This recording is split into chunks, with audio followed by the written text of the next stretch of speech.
What's up, YouTube? It is your boy JB, and I am here today with the review for Love After Lockup, also known as Life After Lockup, Season 3, Episode, was this 25? I don't know. It'll be correct in the description bar below. The episode was titled Criminal Behavior, you guys. So without further ado, let's go ahead and discuss what happened in this episode. All right, you guys. So we're going to start up with Lindsay and Scott. Lindsay and Scott. These two, more specifically, Lindsay. I'm gonna go in on her. So Lindsay's grandmother, well, her grandmother / her mother comes over to drop off some stuff of Miley Grace's. She has this shirt that I guess Lindsay sent her when she was in prison or something that she slept in. And then also her mom has the book that Lindsay alleges that she wrote from. I'm using air quotes because she's alleging this. I don't believe it. It's too coincidental that the book coincides with what's going on in your life. But okay, Lindsay, if you wanted to, kind of put doubt to, if you wanted to put the naysayers to doubt, read the excerpt from the book. But she didn't. So Lindsay is still upset about Scott. And the thing, I have an issue with both Lindsay and I have an issue with Chevelle, which we'll get into that into Chevelle later in the episode review.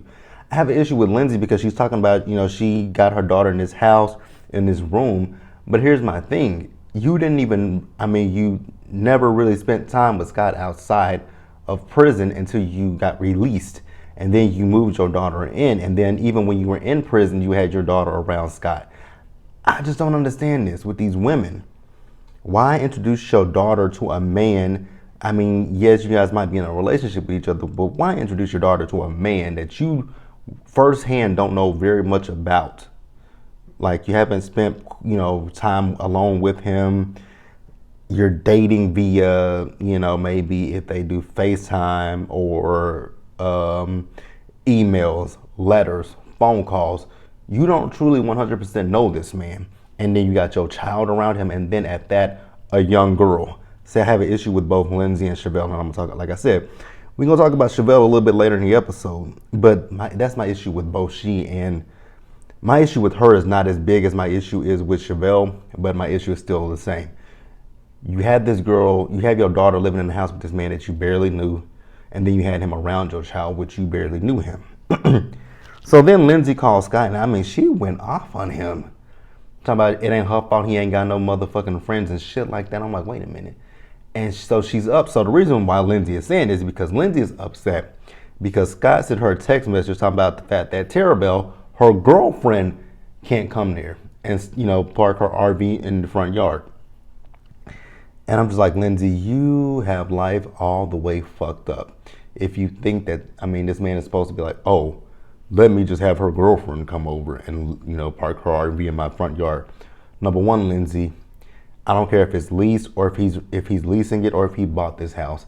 It's his. It's not yours. Your name is not on the lease, deed, or anything. Do you pay a bill? If you don't pay a bill, then sit down and shut the fuck up. Like, that annoyed me. Then the other thing is Lindsay on drugs?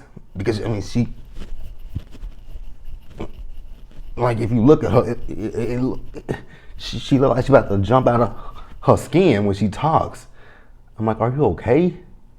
Because, she just be fidgeting. She be jumpy. She is just, I'm like, man, is it meth or is it crack? Because homegirl is clearly on something. Like, you can't tell me she's not. So then Lindsay, now this was really disrespectful. I get it. Scott went through your stuff. I get it. He went through your stuff. So you in return went back through his stuff. But why did you have to take his shit and throw it outside in the rain? And especially that computer and just open it. I really hope Scott has a warranty on that computer. I hope he does. Like, Lindsay is just disrespectful as fuck. But let's move on. All right, you guys. Next up, let's talk about Destiny and Shawn. I don't know what it is to say about this ridiculousness. This is ridiculous. Like, straight up, keeping it real. Fucking Ridiculous. Shawn is dumb as fuck. Like, that's the only thing that I can say about Shawn is he's dumb as fuck. So you guys remember in the last episode, remember the episode before that Destiny had ordered that pizza using Shawn's credit card. So Shawn called the company that she ordered the pizza from and was able to get the address of her sister. And I'm still tripping off of that. The man was like, I can't give you anything, but then he gives Shawn the information. He's like, well, that's all I can give you. You gave him enough. You gave him the address of where, what I'm at now. I'm starting to wonder, was that actually the pizza company that he called, or was it production? Because I just can't imagine a pizza company. That's a liability risk. Like, that man could be an axe murderer. He could be someone looking to kill her. And you give out the address just like that. So I have a little question about that. So, he says that, she's costing him money. He's living paycheck to paycheck. He doesn't want to dip into his 401k. I'm like, haven't you already dipped into your 401k? Didn't you dip into your 401k to buy that ring for her that you got? You said you dipped into your 401k, so what's stopping you? Oh, the penalties that you, oh, that's what it is. He started getting them penalties for taking out of his 401k. So he calls Kelly up, and, Kelly's like, well, I'm just sitting down there, have a taco. So he's like, okay, well, I'll be there in just a minute. So Shawn does meet up with Kelly. Kelly. Let's have a conversation. I know you've been in Nikki Starr's, comments. You've been in Ashley's comments. So you watch us reviewers, obviously.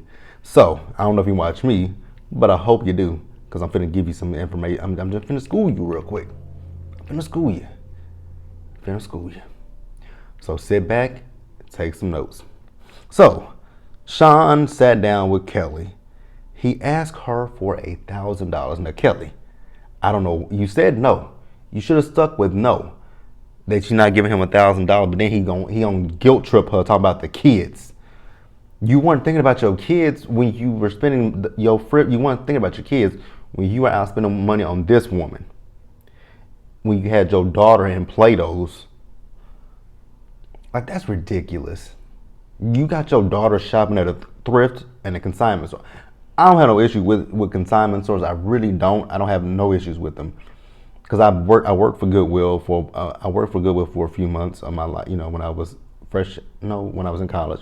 Worked at Goodwill. So I don't have an issue with that. I shopped at Goodwill. Goodwill actually has some good stuff. Like, they won't put anything. The one thing I will say about, consignment stores is they won't put anything out because they'll look at everything. They won't put anything out that's of bad quality. They put out good quality stuff. So if clothes if you take clothes, they'll look at the clothes. Now, they won't wash them or anything, but they'll look at the clothes. Some of them won't. They'll look at the clothes. If it's really bad, if the clothes are really bad, they'll just toss it.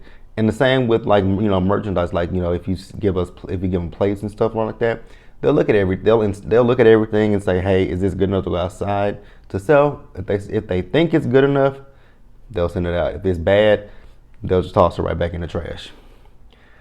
So he says that his credit card is maxed out. That's your problem, that your credit card is maxed out.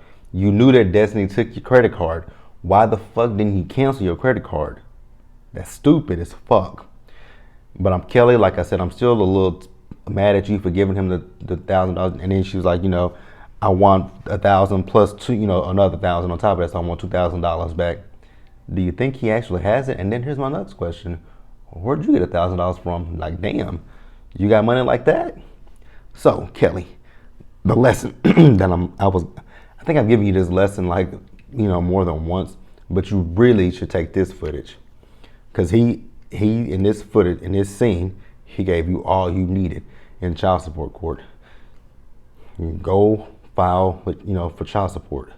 I know it might not be something that you need, but take it for your kids. Take it for your 6 kids that you got with him. Girl, why didn't you just stop at 2 with him? You should have stopped at 2 with him. I know children are a blessing, but with him, are they a blessing? Your kids are a blessing. But damn, 6? But yeah, take all this footage that WeTV has, take this to the courts. I mean, he just admitted in this episode, he's living paycheck to paycheck. He's dipped into his 401k. He's in credit card debt because of this woman. Like, you can say, and then you can go back to the first episode of this season with him and show, hey, he didn't know this woman. He put up almost, he's on the hook for $50,000 for her. But here we are, we got 6 kids. I can't get a penny out of him. But here this woman is, she can con him out of $50,000 and more. So Kelly, use that footage. It's there for you. It's there. But let's move on. All right, guys, next up, let's talk about Puppy and Amber. Now I know behind me you guys are probably gonna see Amber and Vince. I don't feel like taking that new picture of Puppy and Amber off the show. I don't feel like it, because I honestly, God, don't know why we need this storyline. I'm still confused as to why we need Puppy and Amber. So Puppy is finally able to see her mom after being in prison for 4 years.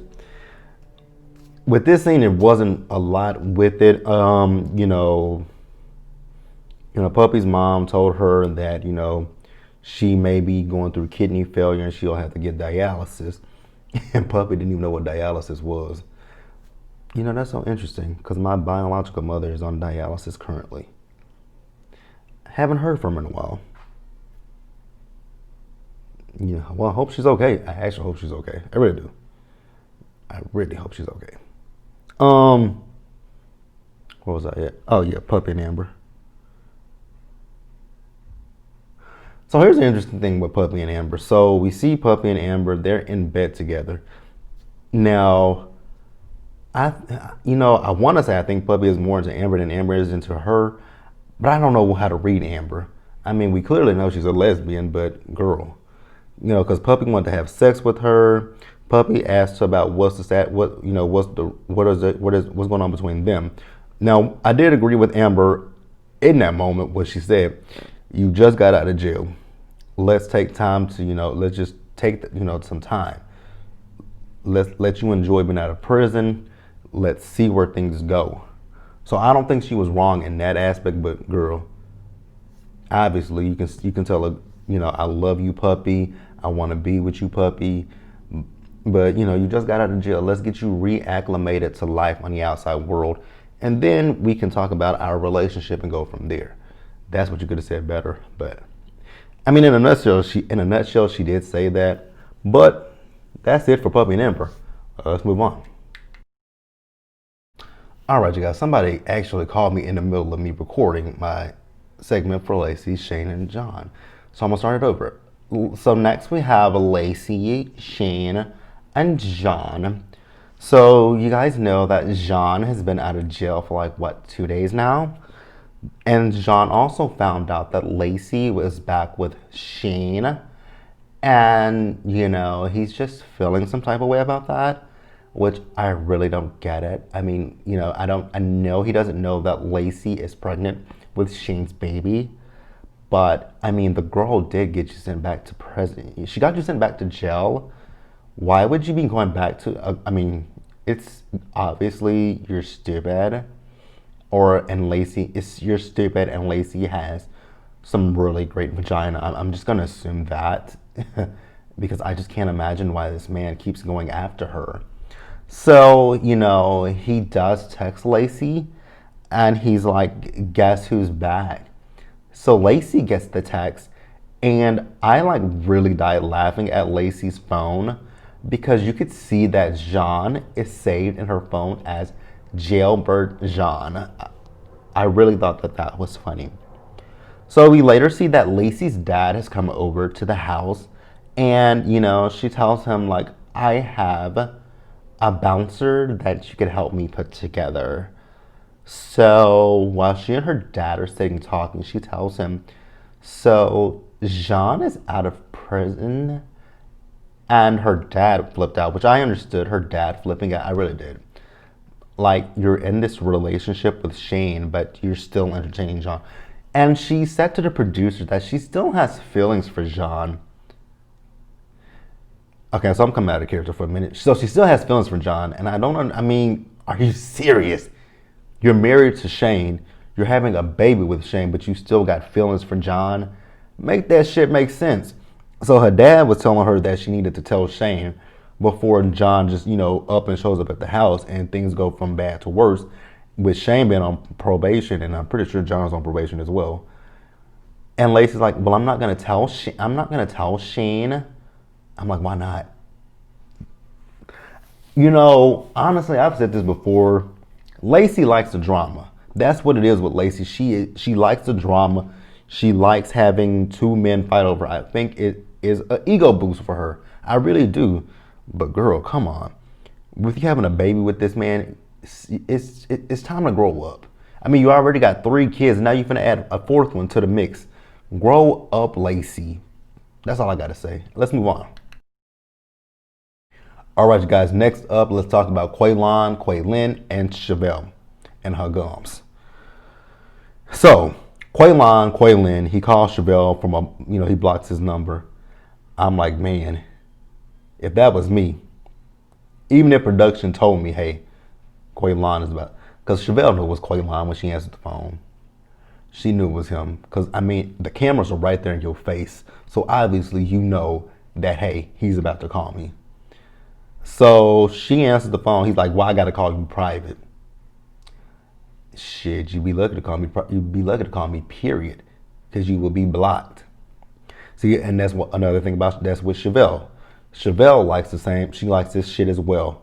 Like she wants to play like Kweilyn. He he was talking to that girl.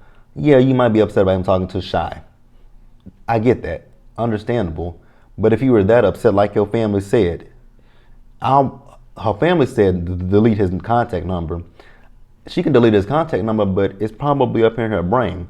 What she should do is block his phone number.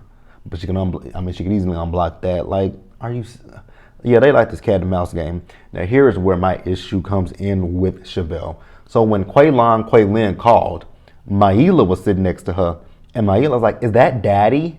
I was thinking to myself, "Nah, baby, that ain't your daddy."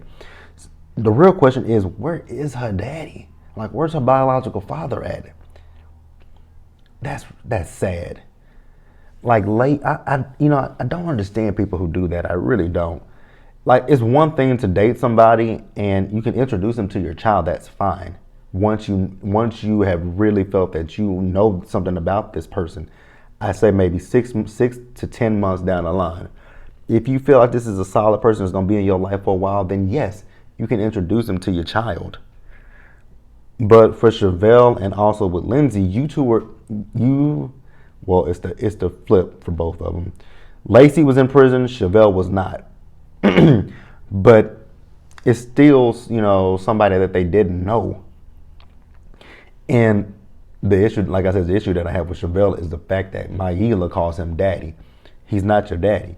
Like, do what most women do if they got a boyfriend and they get to the point where they're like, okay, this might be a long-term thing. Introduce the boyfriend as Uncle Kweilyn, or just have her call him Kweilyn. But to call him daddy, and even if you say that your daughter is the one that called him daddy first, correct her and say, no, Maila, that is not your daddy. You can call him Kweilyn or Uncle Kweilyn, whatever. But yeah, Chevelle is just irritating.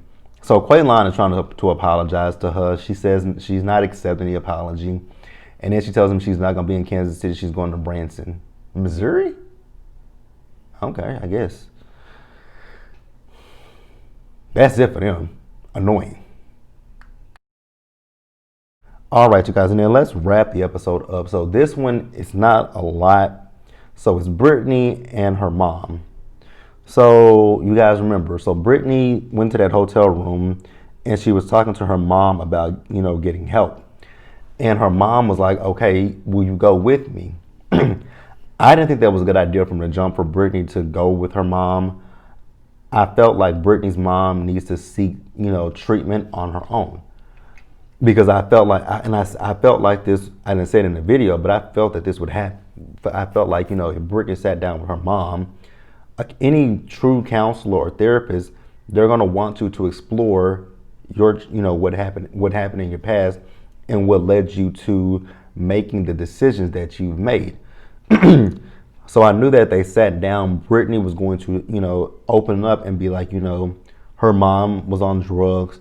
She ran away. She got on drugs. And I knew if she said that stuff, that her mom would get defensive and feel that Brittney is attacking her. And that's exactly what happened. Because when Brittney started telling her story, her mama got defensive. And I'm like, I knew that that was going to happen. And that's typical of an addict. They don't want to hear what they've done. They don't want to hear what they've done wrong. They want you to coddle them. They want you to pacify them and, stroke their ego and make their, not hurt their feelings.